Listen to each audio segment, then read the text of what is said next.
Կառավարությունը փոխհատուցում է տրամադրում նաև կեռաս արտահանողներին 1 կիլոգրամի դիմաց 400 դրամ։ Արաբոփիլոյանն Արմավիրի մարզի Վանանդ գյուղում 5 հեկտար այգի ունի, նաև կեռաս է աճեցնում։ Ասում է, այդ սուբսիդիայից օգտվող արտահանողները բերքն իրենցից բավականին էժան են գնում։ 300 դրամ, 350 դրամ։ Դա շատ վատ է։ Արաբոն պնդում է, նախորդ տարի այս նույն բերքը վաճառել է 700-ից 800 դրամով։ Նեղսրտած է, հսկայական գումար է ծախսել, պարարտացրել, ջրել ու մշակել այգին։ Հիմա եթե այդ գնով վաճառի, իր ծախսիկեսն էլ հետ չի ստանա, գումարած աշխատողների վճարը եւ այլն։ Դաժե ապահովագրություն ես զանգել եմ, ասել եմ դուք պետք է բերքից հետո ինձնից գումար պահանջեք, որ ես բերեմ իմ ապահովագրության գումարը տամ։ Ասեմ նույնիսկ ձեր մեջ պոտենցիալ ղեկավար չկա, այդտեղ գադարիսը, որ ինքը տենա, որ այդ բերքը դուրս չի գալի։ Եկա վաղ ինքը գալու ապահովագրությունից իմ այդ գումարը ինձ ուզի ես չտամ, ինքը դատի է տալու։ Ես այդ բերքը չեմ կարող ծախել, մնաց ոնց որ պետք է ծախվի։ Բերքը ներկապային ծառի վրա է։ Իրանք ասել են, դա մեր հետ կապ չունի, այսինքն մենք չենք կարող ասենք, որ բերքը կծախվի, թե չի ծախի, այսինքն կոպիտ ասած ծախտեկը այդ փողը բերել է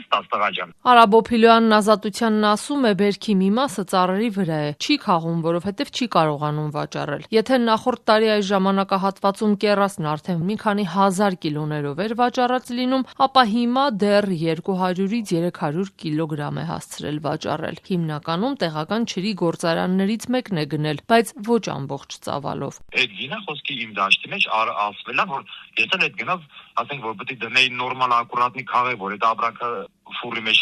լցվեր այդ գնով ինձ դեռ չտալ է, որտեղ աշխատողը այդպես քիչա քաղում, չմնաց, որ կարա քաղվի ու իցա խոսքի չրանոց ոչով, այդպես ակուրատնի պեջ։ Իսկ այն ծավալը, որ Ռուսաստան էր արտահանվում, այգում է մնացել։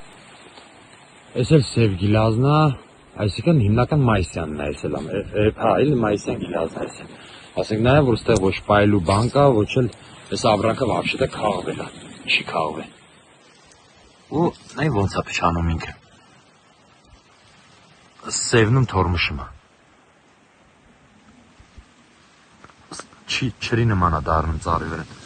Ինքը այս ծառը вообще հավաքաշ է։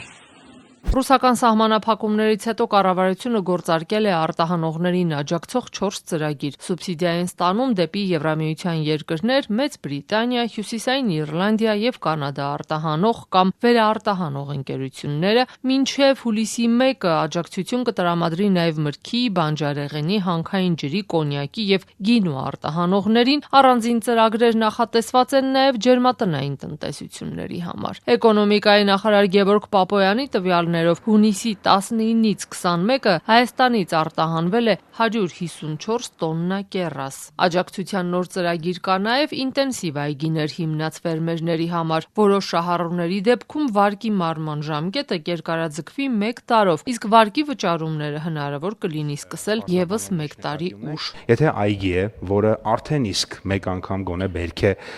տվել եւ այդ բերքը իրացվել է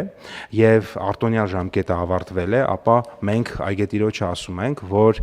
1 տարի նախ վարկի ժամկետն է երկարաձգվում եւ 1 տարով վարկի մարման արտոնյալ ժամկետ է տրամադրվում։ Այս բոլոր աջակցություններից հիմնականում խոշոր արտահանողներն են օգտվում, ասում է Արաբոփիլոյանն ու ընդգծում, նրանք հիմնականում իրպես փոքրիկ ֆերմերների այգիներ չեն էլ գնում, իսկ ինքը սեփական բերքը չի կարող Եվրոպա տանել։ Բացի այդ նաև կարկուտն է որակը փչացրել, իսկ եվրոպական շուկաներին ինքը ծանոթ էլ չի։ Կարկուտի տեղեր ունի այդ վրան, սև։ Բայց դե ինքը արդեն փչանում է, էլի, չի էլ մնա արդեն էսա փչանում է։